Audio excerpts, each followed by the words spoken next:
Always seek to understand more than to be understood. That's number one. Always seek to understand. One major problem for all of us, whether you're at work, whether you're with family, it's not just about dating. Communication is not a dating thing.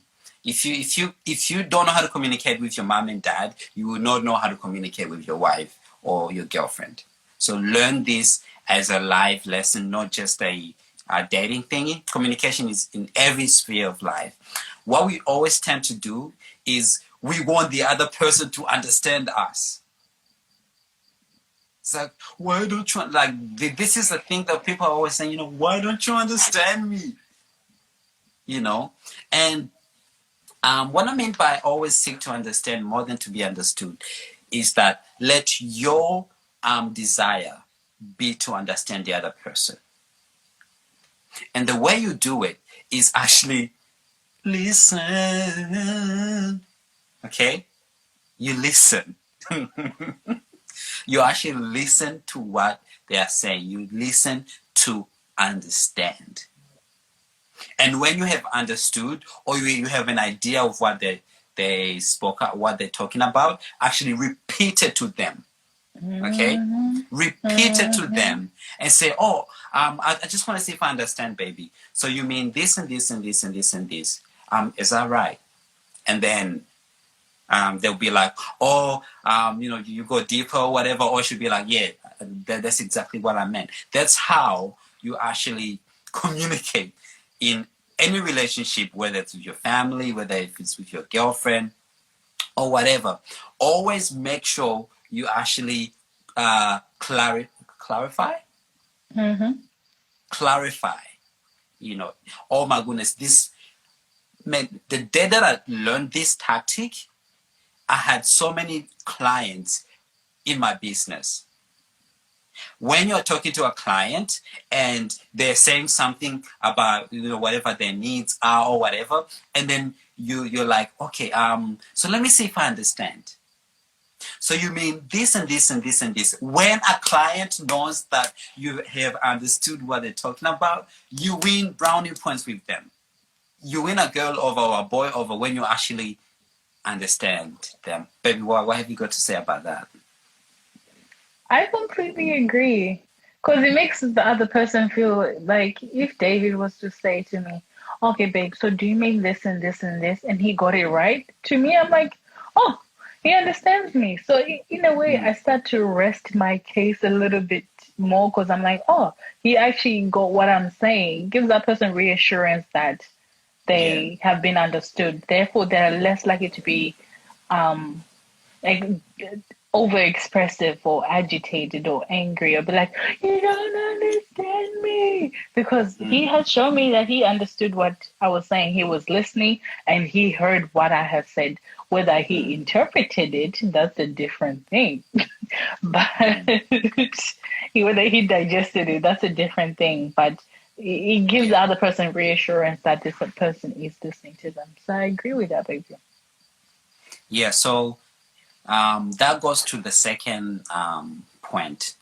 The second point is actually related. So they're all linked. So the second point is never say, yes, I understand.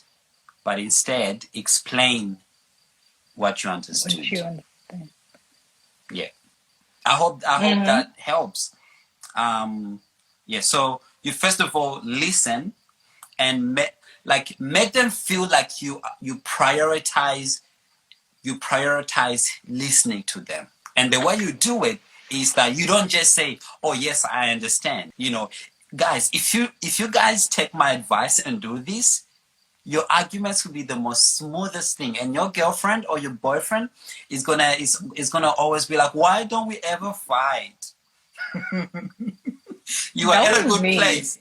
You are at a good place when you both are like, we're so boring. You just cook up fights for the sake of it because you never fight. I mean, like, whenever you want to fight, you actually understand each other. And you're like, dang. Damn, like we never had a... I wish I disagreed. Yeah, so I hope this is helping you guys. So first one, seek to understand more than to be understood. Second one, never say I understand, but explain what you understood. Okay? This is actually this covers the whole thing of misinterpretation. Because I can say that yes, I understand, but the way I interpreted what you just said may not be what you actually said or what you meant. Do you get what I mean? So the way to actually get rid of that is actually be like, oh, okay, let me see if I understand. Did you mean this and this and this and this? Or you can even repeat word by word what they just said. And then that it's like, oh, okay. And sometimes they'll know, oh, no, you didn't really understand what I mean. This is what I mean. So that conversation will actually be a lot smoother. Okay. I want to cover everything. I don't want to talk too much. Have you got anything to say about that one, baby? No. Okay. Number 3, stay solution oriented.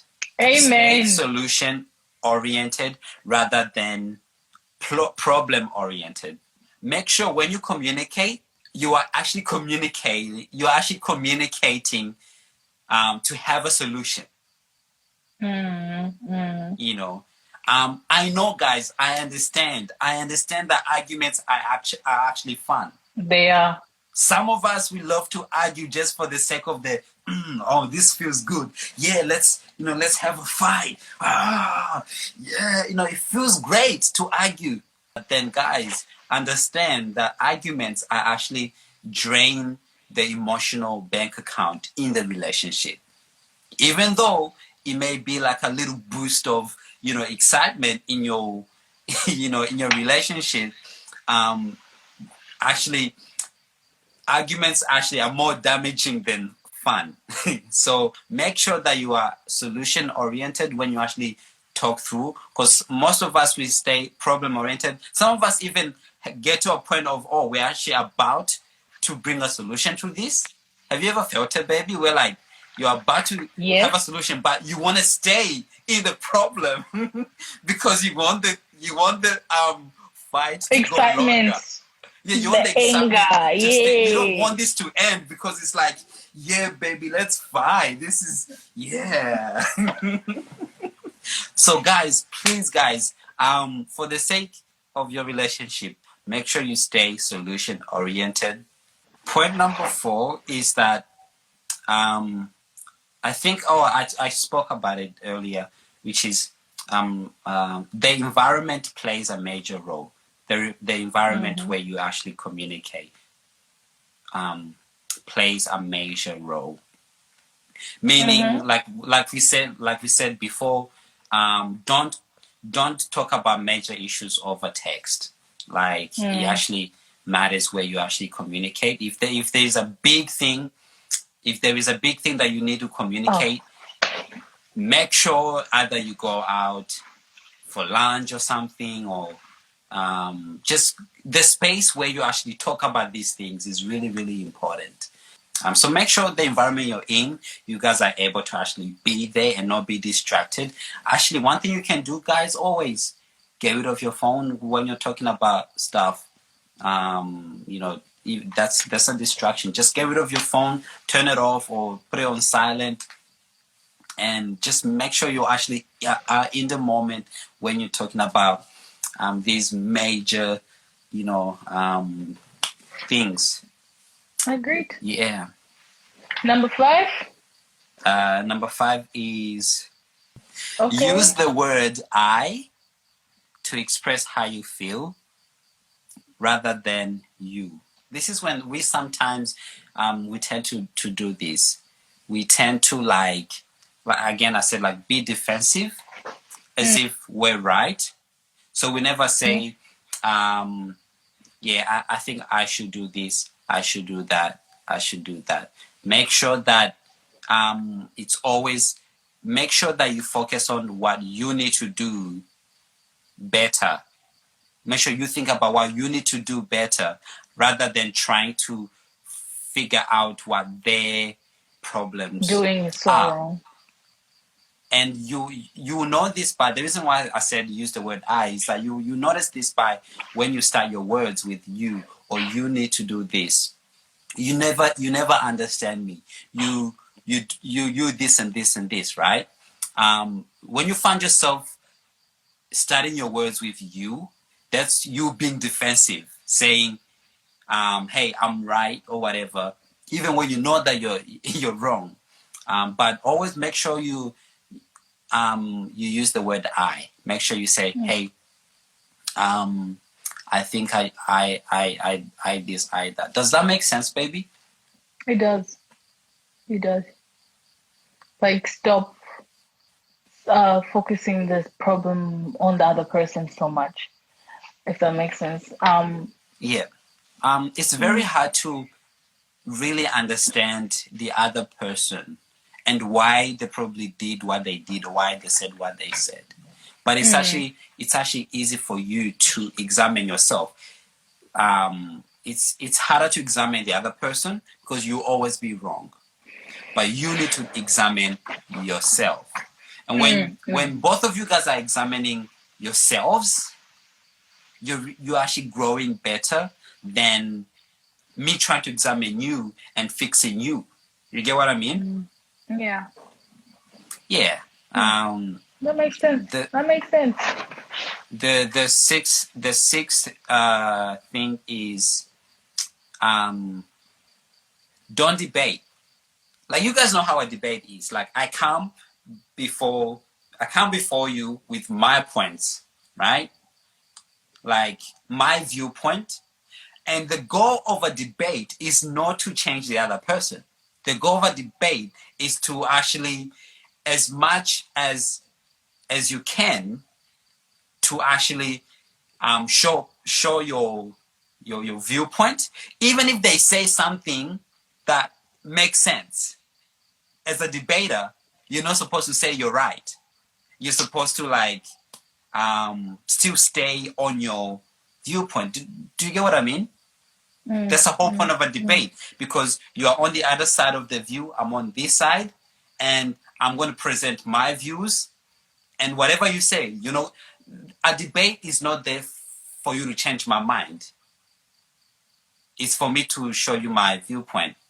And so most of relationships, what they do when it comes to arguments, they're actually debating more than they're actually arguing. Because when you truly are having a discussion, you're supposed to be flexible. Your mind is supposed to be flexible as to if the person says something and you're actually like, oh yeah, they're right. You're supposed to actually settle and be like, yeah, you're right. But if you have a debating mindset, you actually stay defensive. It's like, even though there is something in your mind that has told you, hey, I think they're right, but still, you still want to, like, no, I still want to show, you still want to fight it out and stay defensive and whatever. So, yeah, don't debate. It really hurts communication when you're talking and then it's just a debate. What have you got to say, baby? I agree that you start not even listening to the other person and you keep formulating responses before that person has even finished talking. So you're not fully absorbing what the other person is saying. You're just in your own mindset saying, oh, wait, I need to say this because he said this. I need to remind him of this because he said this. It turns more into a debate that you're so stubborn in your way. And debates don't have a solution. They tend to not have a solution. You just keep going at it to the point that until one of your finally, like, tires out and says, okay, I'm tapping out, like, I'm done. Like, I don't want to talk about this anymore. But you will never find a solution. There'll be always that tension that lingers around. Me and David, we've had several debates in our lifetime, guys, believe us.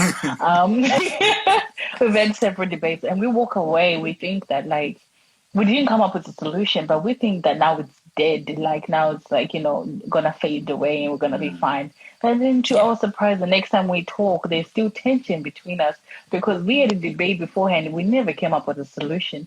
So I agree with the point of have solution orientated being rather than problem orientated, and also avoiding debates, because in order for you guys to fully and actually move on from it is to come up with a solution, and debates don't come up with solutions. Debates are just two sides fighting their point to the other person, not necessarily to convince the other person but just to be heard. So they're not even Yeah. listening to each other and they don't have a solution. So I agree with that, baby.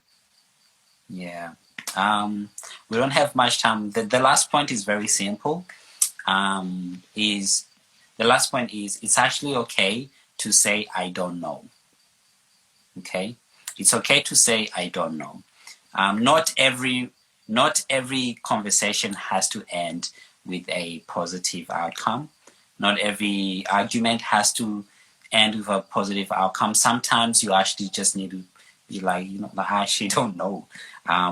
Just leave. It's not so much it's over, but it's more of, hey, I need to think a bit more about this, and come at it again another time.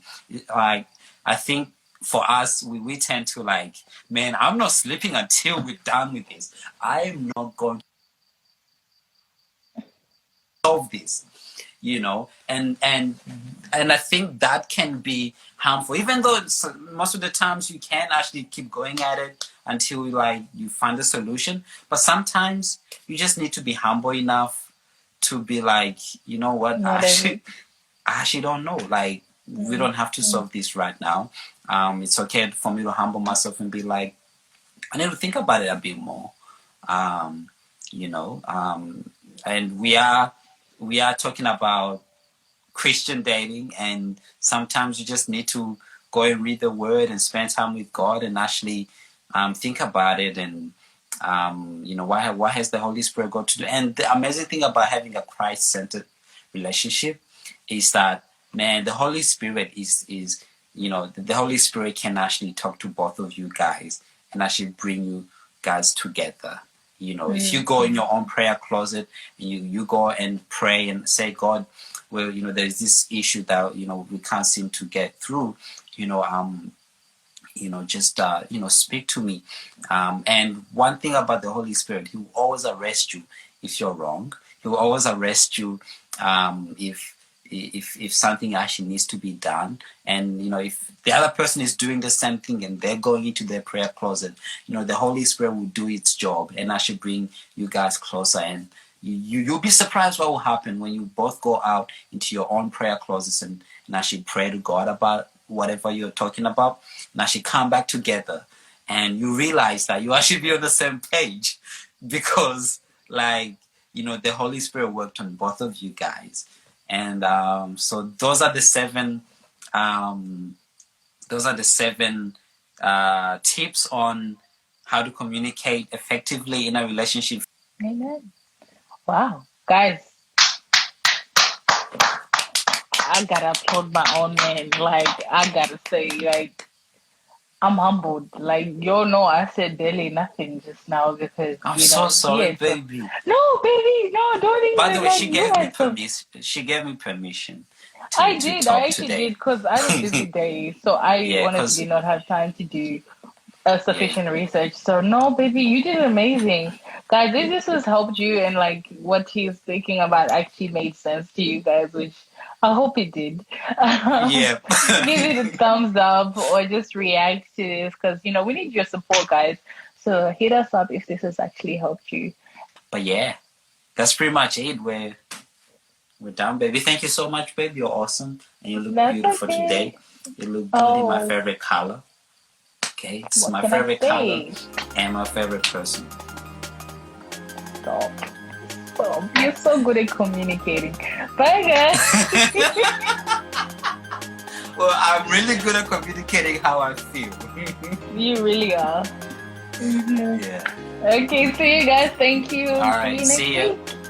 Bye.